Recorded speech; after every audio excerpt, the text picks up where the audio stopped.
Today, innovation is the success is all about innovating. In fact, Steve Jobs said that only differentiation between a good organization and bad organization is the innovation only. He said either you distinct or you extinct. So therefore, giving that vital vision, thinking of lateral thinking, out of box thinking, so that you don't keep on thinking in the same rut, in the same parameters. This is what a responsible leader can lend to organization. A responsible leader helps them to see many visions of different combinations, forms and shapes. Thus, in the presence of a responsible leader, the atmosphere is charged with daring, innovative and creative spirit. The visionary conceives the impossible, the missionary makes it possible. The creation of that impossible dreams in the organization is the prime responsibility of the responsible leader. Because if, in fact, most of us, Michelangelo who said that my worry in life is not that I aim higher and fail, but my worry is that I aim lower and achieve. Planning high and failing is no failure, but planning low and achieving is no achievement. Therefore, that extraordinary vision comes from the responsible leader, and if you have a team with you, you can always make that possible. We are talking about, in fact, lots of lectures could be talked about the empowerment of teams, the decentralization, empowerment. I think lot of about empowerment. Again, either 1200 years ago or 5000 years ago, that knowledge was declared to you, secret of secrets by me to you. Reflection upon it is now fully to you. As per your choice, may act you. He does not, he gives the knowledge, gives the direction, does not impose the decisions. You want to be good, want to be bad, it's up to you. A responsible leader assures freedom of choice to his members. A responsible leader gives full knowledge, information and ideas about what is to be done and how. He finally leaves the option to the implementer himself. A responsible leader advises the member to do his own thinking, to consider all alternatives and choose the best one as per his own conclusion. Mind you, see, as you decentralize, as you empower, it is not that you are bringing the team up. It's not that. Because you must realize that you can only go up when the team goes up. If you want to go from the stage of master to the mentor, you must bring it. Because if you keep on dealing with slaves, you will be master only. Because with slaves, you cannot be a mentor. For being a mentor, you have to have participants. Because mentor is, for example, a father will be father only if he has son. Without son, he is not father. So therefore, to graduate as a father, you must have a son. So therefore, to be a mentor, you must create participants all around you. People who treat their organization like slaves would remain masters only. With a whip and a, let's say, as it happens in circus only, you have lions and elephant, whatever it is, but you are a whip master only, nothing beyond that. So therefore, if Narayan Murthy has become mentor for Infosys because he has created more managing directors, more chairmen in the organizations. In fact, when we had Mr. K.V. Kamath from ICICI, he said that we employ 1,000 leaders every. We don't employ employees in ICICI, we employ leaders. Because unless you create leaders, you cannot succeed and you cannot even go up in your, unless you are, so the real leader does not impose decisions on his team, but after exposing various angles of his situation, leaves them to act as they choose. Empowerment is ensuring freedom to select not only how to do, but what to be done. See, sometimes we feel that, okay, I will give the decision that yes, this needs to be done, after I leave the freedom to them that how they do it. Well, is there that? No, that is not enough. Give them the choice what to do. empowerment transforms dedicated team to members of responsible leaders. You must create leaders in the organization. This is again a very popular one where we say that as if Lord is saying that leave everything apart and come to my Sharan, I will take care of you. I think that was one of the worst possible translations ever done of this show.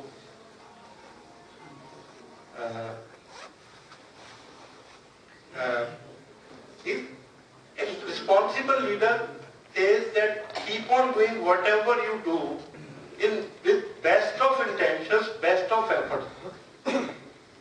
And it is primarily for you to succeed in your ventures by doing the right things. But having said that, if you fail, if you find difficulty, I am here to take care. I am the ultimate, let's say, in the organization, the ultimate responsibility lies with me. Because I think perhaps George Washington, who put in his table that the buck stops here.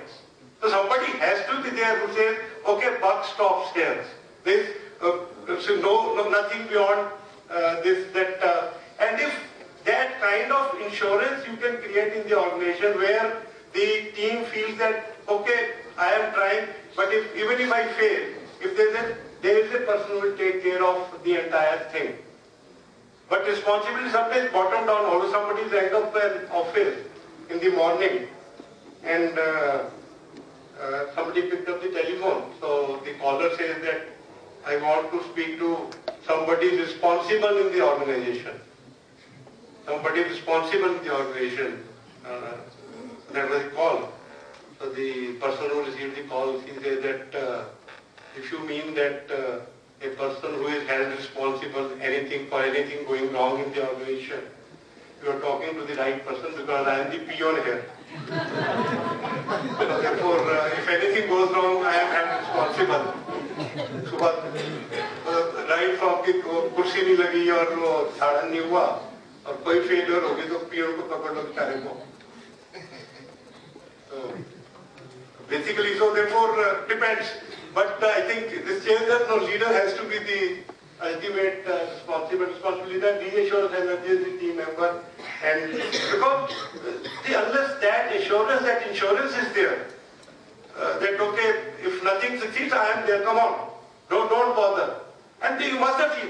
In fact, I am not the only one here. We have a full audience, unfortunately, like that, who have performed so well in their organization.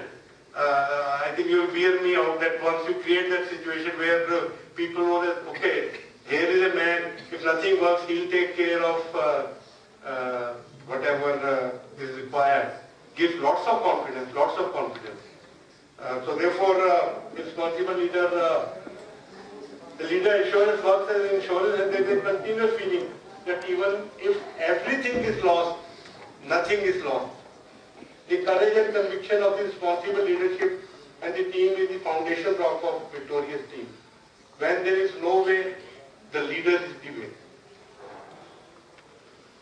Finally, the last slok of Gita, the 78th slok of chapter 18 something. Where there is Krishna, the great master, where there is Arjuna, the great achiever, there prosperity, success, policy right, there is also growth, that is my side. A leader without people has no means to convert his vision into mission and action. See, this great interdependence we must appreciate. If a leader feels that I have become so big that I can perform of my own, I think is in for a big failure. I have given example of Palm number of times that, okay, here is the leader, here are 4 members of the team. Can they do even a single thing without interdependence? Can it come, or the leader can do anything? Nothing. Can members do anything independently? No. It is their interdependence. It is their help to each other that you can do anything you like through your hand, through your team. So a leader without people has no means to convey his vision into mission and action. the combination of right leader and right achiever, the combination of right path maker and devoted contributor is the optimal combination which will ensure prosperity, success, right policy and sound growth. The best is the combination of effective leadership and contributing team, which is the combination of direction and dynamism and vision and mission. A responsible leader is like the headlight and contributor achiever is like an engine, and the powerful engine along with bright headlights will make outstanding progress. Right policy is the guideline which ensures that all thinking is directed towards the vision and mission through harmony and clarity. The direction and dynamism, the leader and the team which makes harmonious progress. May God bless you all. May you be blessed in your endeavors. Thank you so much.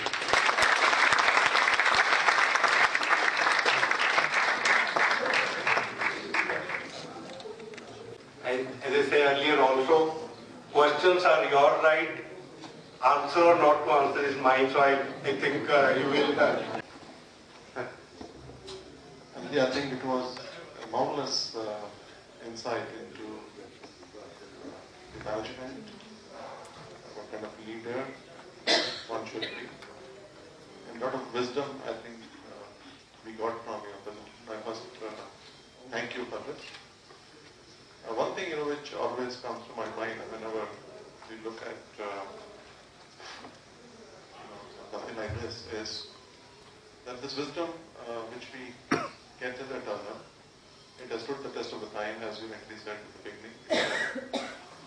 And there is absolutely no doubt about it, the kind of practices and the behavioral patterns which are required for any leader to success, and there is no doubt about it. But I think the problem lies in, number one, having knowledge about this, which is, of course, very easy to get and possible. The problem comes in the implementation. When it comes to implementation, execution, there lies the problem. Despite one having knowledge and that wisdom, when it comes to execution, the failure is always at that point. So how to inculcate that kind of quality in oneself, that not only one has respect for this knowledge, but this is also executed and implemented. Dinesh, I think